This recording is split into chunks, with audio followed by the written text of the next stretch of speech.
LaxFactor podcast. What is up, lacrosse fans? You're watching episode number 172 of the LaxFactor podcast. Today we're going to talk about PLL's Sunday games. We're going to talk about the PLL All-Star game, lots of injuries and shifting of the rosters.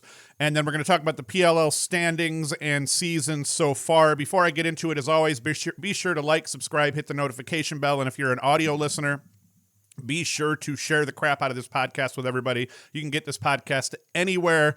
You can get audio podcasts, Spotify, Apple Podcasts, and all that stuff. But if you're an audio listener, you can also check out youtube.com/LaxFactor. And as always, you can go to LaxFactor.com, support us that way, buy yourself a t-shirt.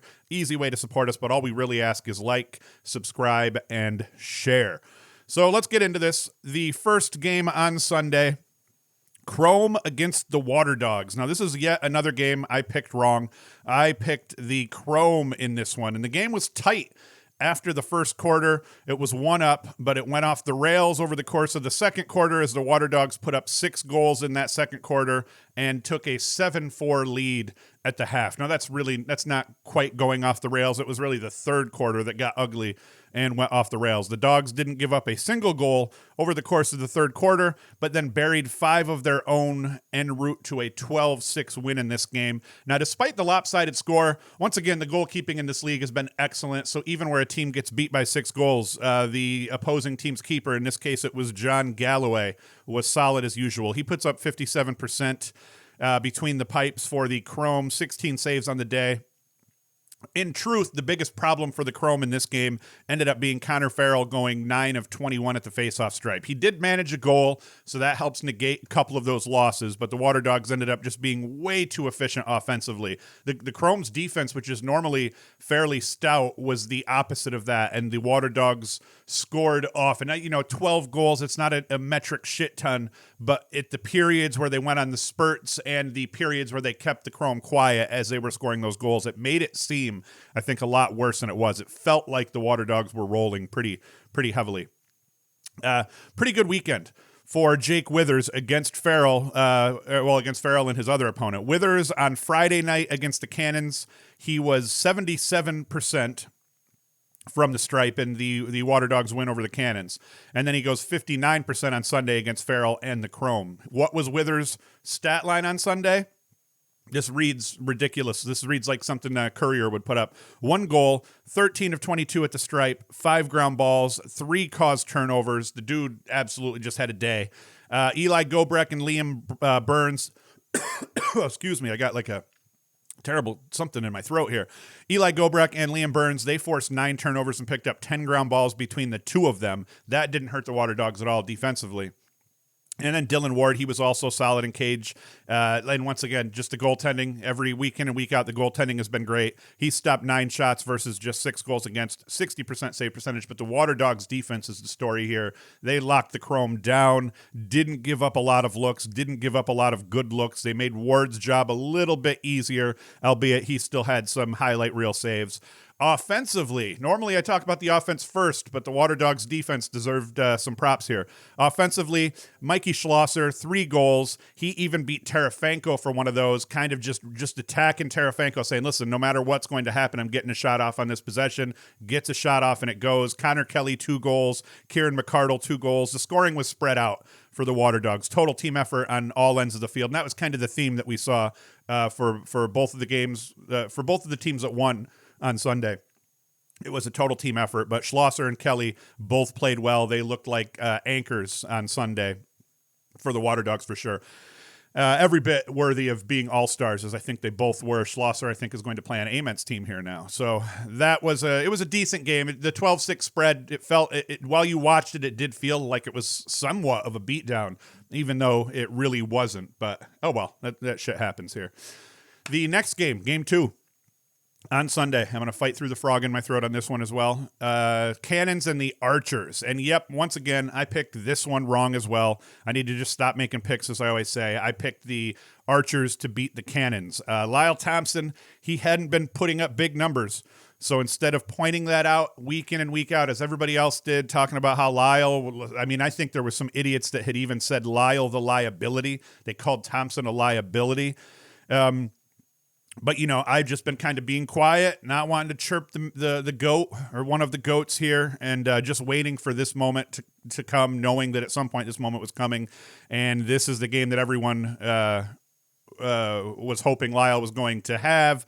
And this game also included the save of the year as well down towards the end, but we'll talk about that in a little bit. Marrocco had a ridiculous save on this one, but Thompson, he put the Cannons on his back Sunday. 5 goals, 4 assists off 42% shooting with just 2 turnovers. That is a stupid efficient game, and that's coming with defenders draped all over him all game long. Leading up to this breakout game, the reason the boo birds and the chirpers and the haters were having a heyday with him was he put up 3 points against the Woods, 4 points against the Waterdogs and the Whips each, 2 points against the Atlas, 1 point against the Chaos, and 0 points against the Waterdogs leading into this game. That's the point totals for all of his games, and now he has this breakout 9-point game. Efficiency was off the charts.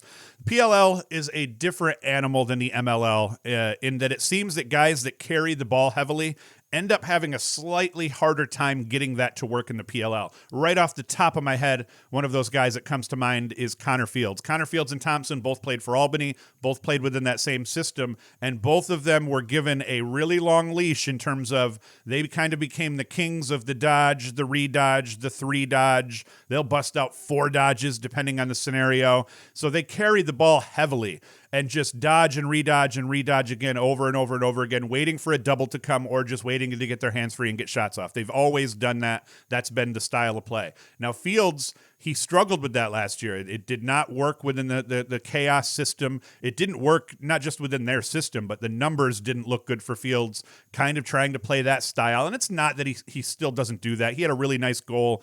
I believe it was last weekend towards the end of a shot clock where he had to dodge and redodge, and there may even have been a half a 3-dodge thrown in there as well. So they're starting to figure it out, but with Fields, you've kind of seen an evolution here as he got benched last year for the Chaos, and now he's trying to find kind of new legs here with the Archers. He's kind of coming off the bench, getting limited dodges, and he's just been much more efficient, sharing the ball, not holding the ball as often. We never were going to see that with Lyle. We were going to see Lyle make this work eventually. It was never going to happen where he was going to try to change the style of his play after all this time, because while Connor Fields is one of the great attackmen, I believe, that's ever played the game, especially in terms of dodgers, hard dodgers, tough nose dodgers, he's not Lyle Thompson. That's just a fact. So we figured Lyle was going to figure it out. It took him some time to have this game, but with a game like that comes confidence. So the way he played on Sunday, that's going to bring him a little bit more confidence. He's gonna give him a little hitch in his giddy up in a good way. And a confident Thompson could be scary for the PLL here, moving to the other side of the All-Star break here. Now, moving on from Thompson, though, Stephen Rehfuss. Can't say enough good things about this kid. Kid is in the race for the Rookie of the Year. Teat and Erland and Tarafanko and some other guys, they're all going to have something to say about it overall. But if he keeps this up, and the others falter in any manner, he's right there, and he has been consistent week in and week out as a finisher, now as a facilitator, coming off the bench, running mid. The kid's been great. His stat line on Sunday, 2 goals off 4 shots, 3 assists, and just 2 turnovers. Insanely good out of the Syracuse rookie, or the rookie out of Syracuse, I guess I should say. Kevin Reisman, 16 of 28 from the faceoff stripe, 11 ground balls. That was also huge for the Cannons. Without that effort, hands down, they take an L. But that's where this kind of total team concept came into play here. Everybody for the Cannons sold out and sold out in a good way and played really well in this game. Nick Marrocco, an absolutely filthy, dirty save to end this game. I don't even have stats, and I didn't even keep track of who scored the 13th goal for the Cannons. I don't like to highlight game-winning goals when that game-winning goal is an eventual game-winning goal, and it was scored, to create a 3 or 4 goal spread earlier in the game. But what is worthy of noting is Nick Marrocco's absolutely filthy, dirty save to end this game.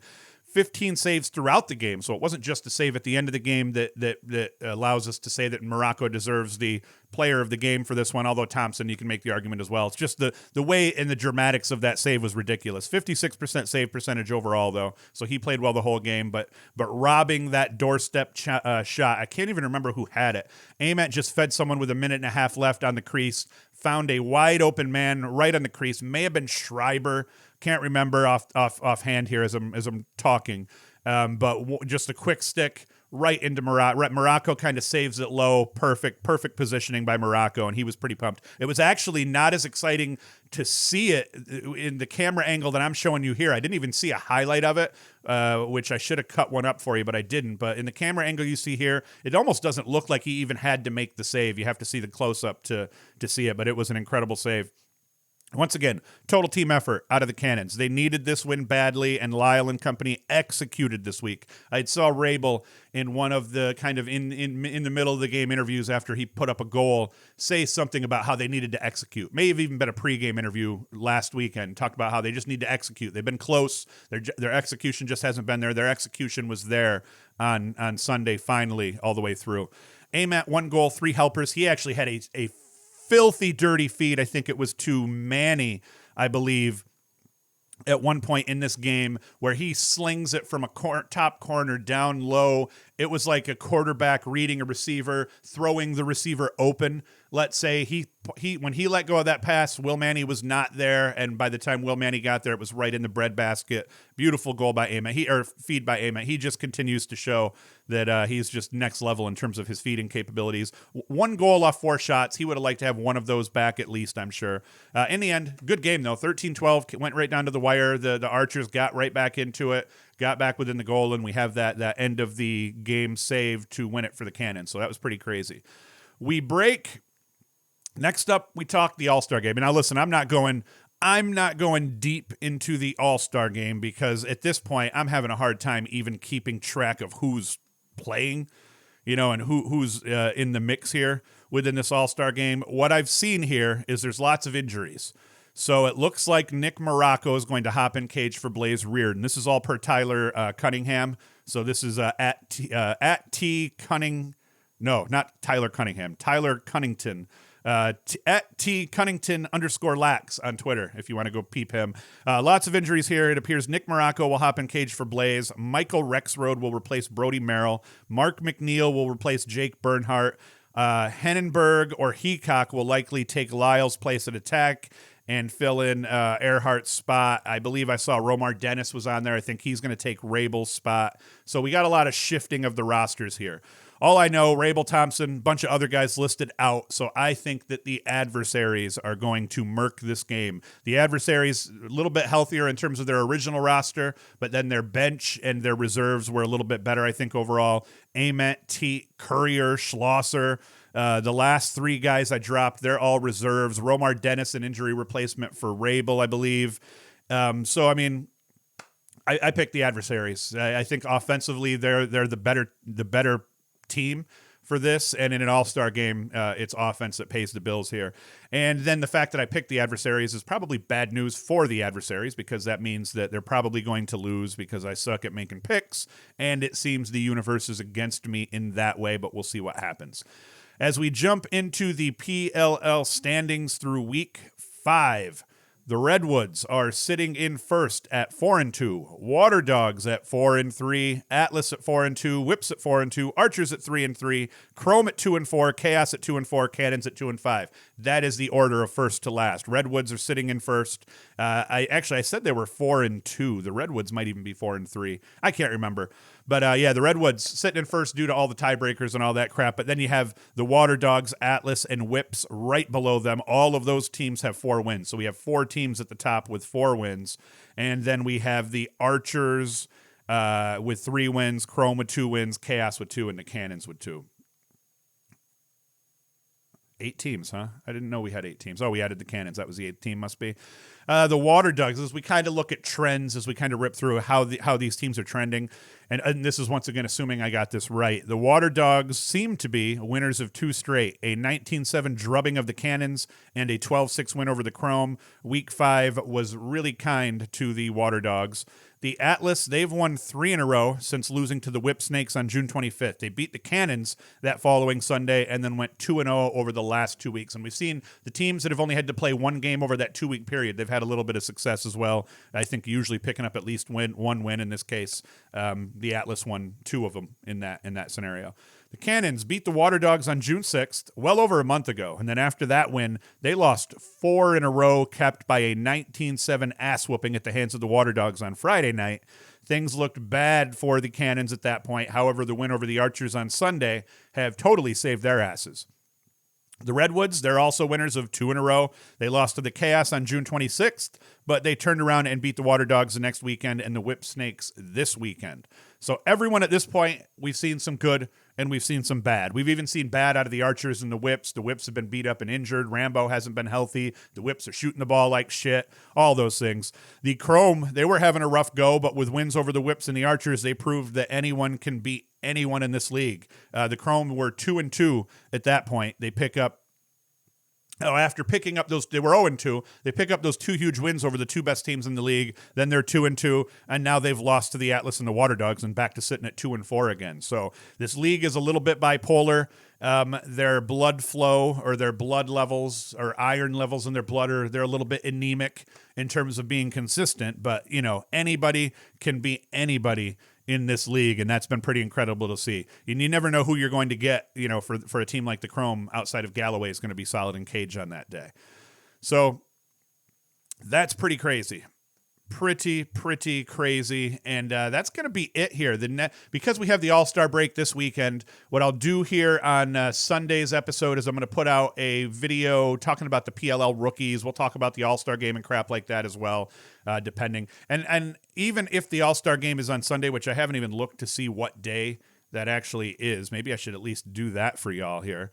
Let's see here. We have the All-Star game is on Sunday, June 18th or July 18th. So everything is going down on Sunday. I will end up doing a Sunday video anyway. I'm going to do a Sunday video talking about the PLL rookies, and then we'll just recap the All-Star game on Wednesday as we have been doing here. So that'll be it. So Sunday morning video recapping PLL rookies. We'll talk about other, cool storylines throughout. It's just going to be kind of a, hey, we're at the halfway mark. Here's what is happening with the PLL so far. But I really want to highlight the rookies because it's an exciting rookie class. But one thing I want to touch on is I want to go through their stats compared to their college stats. I want to talk about how they evolve as players once they get to this level where they don't have to carry all the time. They don't have to necessarily carry their team's load. And it's interesting to see how some of these guys evolve and become kind of role players versus most of these guys were all the men on their college team. So we'll talk about that a lot. So that is it. Come back Sunday morning. We'll have the show out for that. Then we'll all watch the PLL All-Star game on Sunday after my show.